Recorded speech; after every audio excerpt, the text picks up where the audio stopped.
What's up, guys? Welcome back to another episode of Ben the Jeep Guy. If you're new, I'm the host, Ben the Jeep Guy. Also, if you're new, if you haven't taken a second to hit that subscribe button down below, why don't you go ahead and do that? And at the end of today's video, if you like it, give me a thumbs up. If you don't like it, give me a thumbs down. And of course, if you got any questions, hit me in the comment section below. Today, we're going to talk about steering. And I know we've talked about steering in the past. We did a simple HD tie rod setup that works with a factory steering setup. It came from Iron Rock Off-Road, and it's great for the introductory wheeler, guy who's on a budget but needs some steering upgrades to hit the trails. It's great for a 30, 31, 32, 33, all the way up to probably a 35-inch tire. I've wheeled on it. I'd feel comfortable doing some decent wheeling on 35 inches. If you're the hardcore rock crawler bouncing on the rocks, you probably can find the limitations of it, but if you're just a trail rider with a little bit of rocks, with a little bit of technical trails, it'd be great for you. So today's episode, we're going to talk about something that dives deeper into the steering world. Now, as I said in my last video when we did the HD tie rod, that you'll start to hear people talk about 1-ton, inverted T, Heim joint steering, crossover. Well, today's episode, we're going to talk about a crossover steering setup. It's like nobody else in the industry. And it converts your system to a crossover steering system, but you retain your factory knuckles. You don't have to drill anything. You don't have to tap anything. You don't have to ream anything. It's a 100% bolt-in system. I've had my eye on this system for a very, very long time. If you've ever come across Jeepin.com, he put it on his XJ Big Red many years ago, and I fell in love with the system. It just looks great. It's bolt-in. You don't have to drill anything, but you're gonna pay for it because it's about $650, which is why I've never bought it up until this point. However, I got a great deal on it used from a local Jeeper around here. I got it for about 200 bucks, and it looks brand new. It's had very little use on it. So I'm going to show you guys what this system looks like and show you how to put it on. I kind of go over it a little bit further in detail. So let's go take a look at it. All right, guys. Here it is, the off-road only U-turn crossover steering.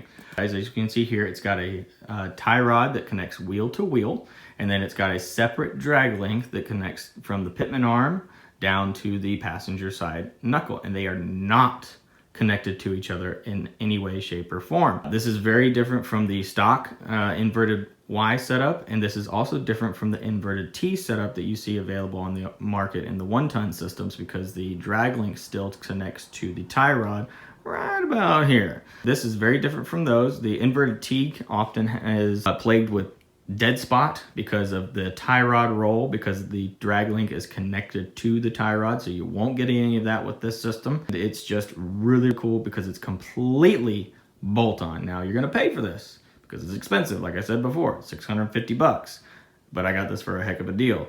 So you're probably thinking, how on earth does this system work? Well, it's got this really cool and really handy bracket over here on the end.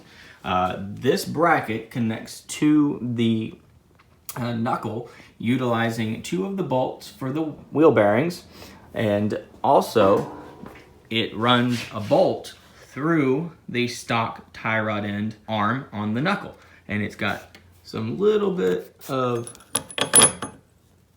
these tapered spacers to account for the taper from the tie rod end actually going in it. So it's really handy. It's really cool, and I'm a big fan of it. So I'm gonna get this thing put on and show you guys how to do it. Now, granted, my installation process is gonna be a little different because it's already pretty much pre-assembled. So you're gonna see me bolting it on as it sits. But if it was a fresh system, you'd see a little bit more time it takes to get it all installed. But like I said, he put the system on Big Red over at Jeepin.com, and he's got a step-by-step detailed walkthrough if you need any more references. I'm excited to get this system put on. Like I said, I've looked at it, I've had my eye on it for a long time, and I'm really pumped, so let's get started. All right, as you can see, I've already got the wheels removed. First thing we're gonna do is we're gonna get all these cotter pins pulled out and get the castle nuts off and start breaking these tie rod ends loose so we can get the old steering setup out of the way.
All right, got the old one out.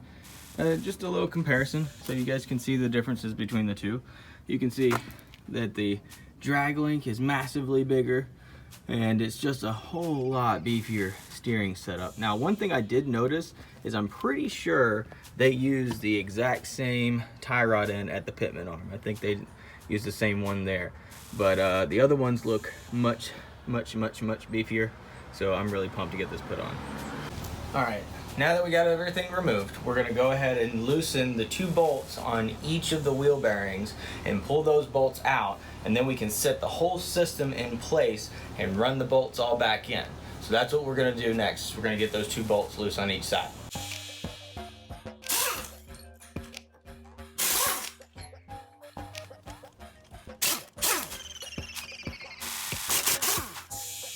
Probably be easier with 2 people, but here we go.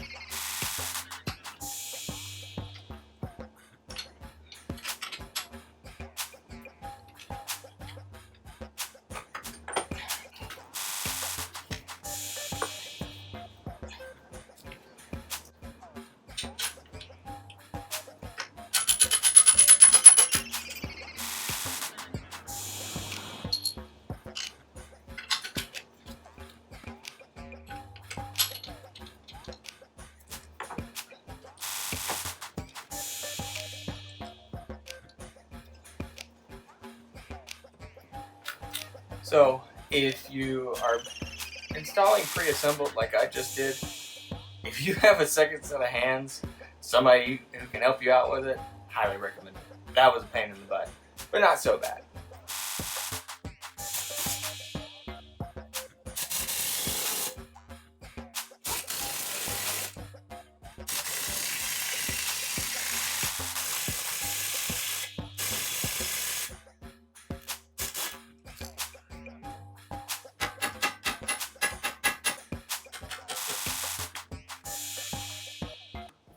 So what has happened is they put these little tapers in the kit to account for the taper that's in the steering arm, the knuckle, because the tie rod ends are tapered, and it's gotten stuck. That's why it wouldn't cinch down all the way. It's stuck about midway, so I'm gonna have to go get this to come down, and then we can get that to go in. All right, I managed to get it fixed, and now I'm gonna get back to getting all this put on.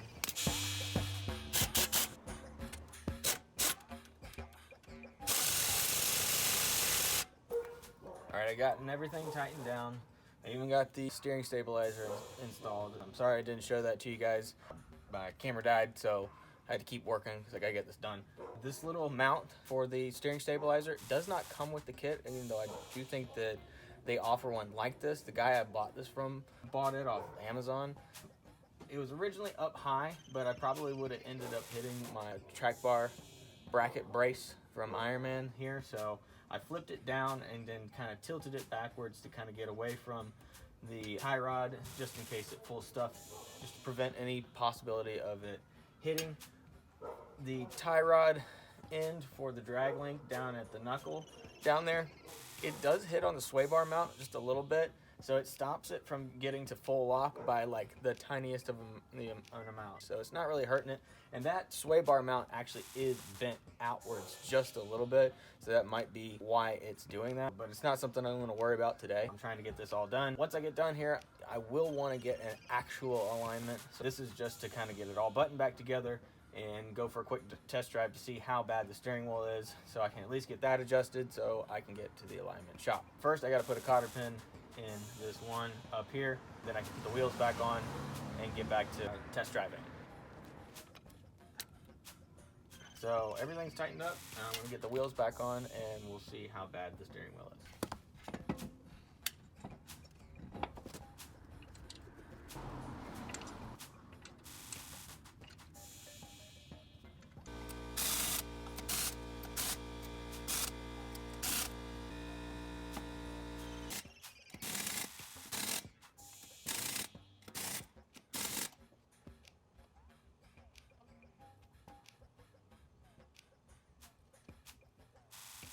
So I've had a chance to drive around on this steering system for a few weeks now. It has been, I'd like to use the word life-changing. The steering setup is awesome, guys. I cannot say enough good things about Off-Road Only's U-turn system. There are 2 points of concern, but it's not like majorly concerned, but one of them I'm pretty sure I can fix. The other one may just be something, it's a small quirk that I have to live with, and the pros far outweigh the cons on it, so I'm more than willing to deal with it. But I've noticed that right before you get to all the way turned full lock, it almost feels like the steering pulls itself the rest of the way. This is only in situations like doing a U-turn where you got to pull, you're almost all the way full lock to make that U-turn, or when you're pulling into a tight parking spot, or so pulling out of my driveway when I'm backing out, you got to get almost a full lock. It seems to pull itself the rest of the way, and it has a hard time pulling itself back to center. It doesn't want to return to center quite as easily. I don't have to like force it back, but I do have to give it some encouragement, if you will. So outside of that, the only other issue that I noticed is that when I'm turning all the way left, the drag link tie rod end at the knuckle will make contact with the sway bar link. I called up Off-Road Only, and they said that sometimes, some of the Jeeps, they can have a problem with that. Every Jeep's a little bit different. They said that sometimes, they're a little bent, which mine is leaning out towards that tie rod end, towards the knuckle. They said if you can take a hammer and kind of maybe beat on it a little bit without the sway bar link attached so you don't hurt it, but to see if you can't get it a little bit more straight, that will help. And then they said sometimes, and maybe clearance, just take a little bit of material away and clearance it so that the tie rod end can get full turned lock to lock, because it's just barely not getting lock to lock. But I'm pretty sure that problem I can overcome, which leaves us with the one problem of the weird quirkiness when turning at full lock. And I asked Off-Road Only if that was normal.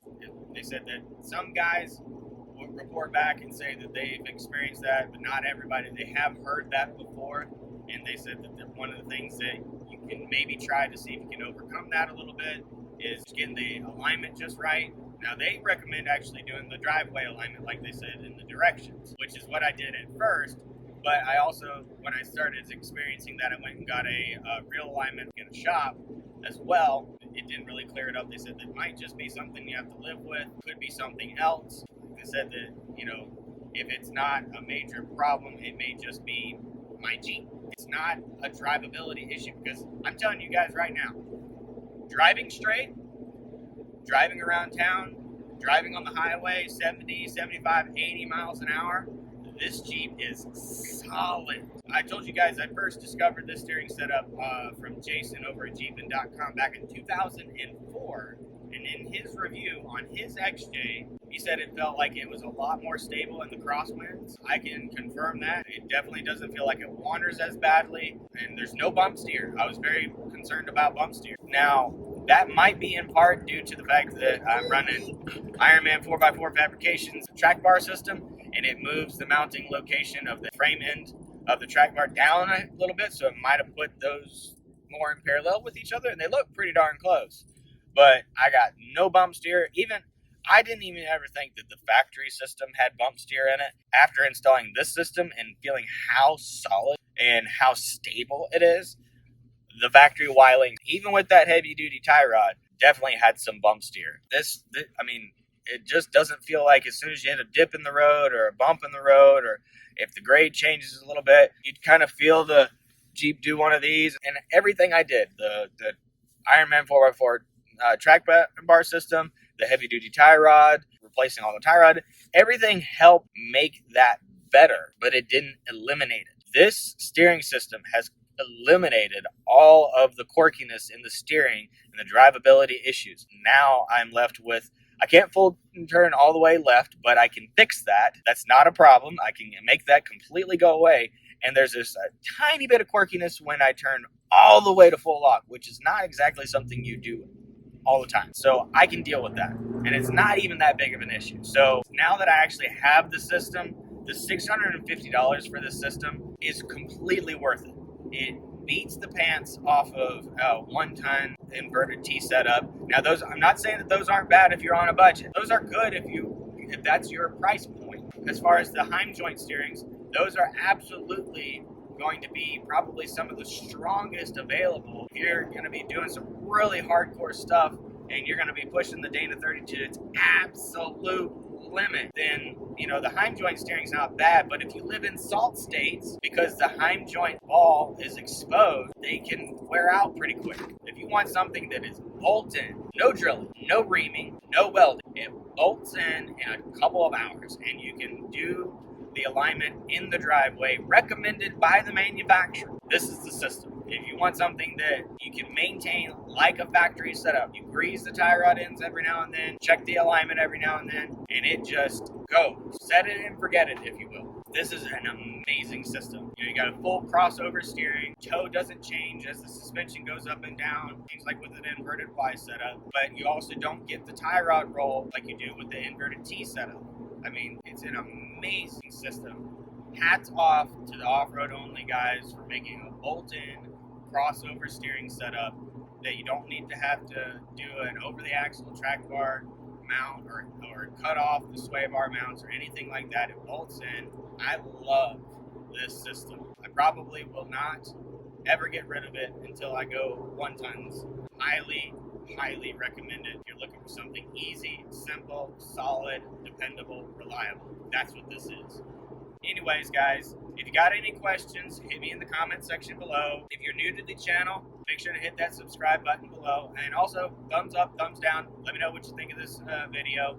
If you're a returning viewer and haven't subscribed yet, also hit that subscribe button. Thank you for watching, guys. I really appreciate it. And then, as always, until next time, keep jeeping.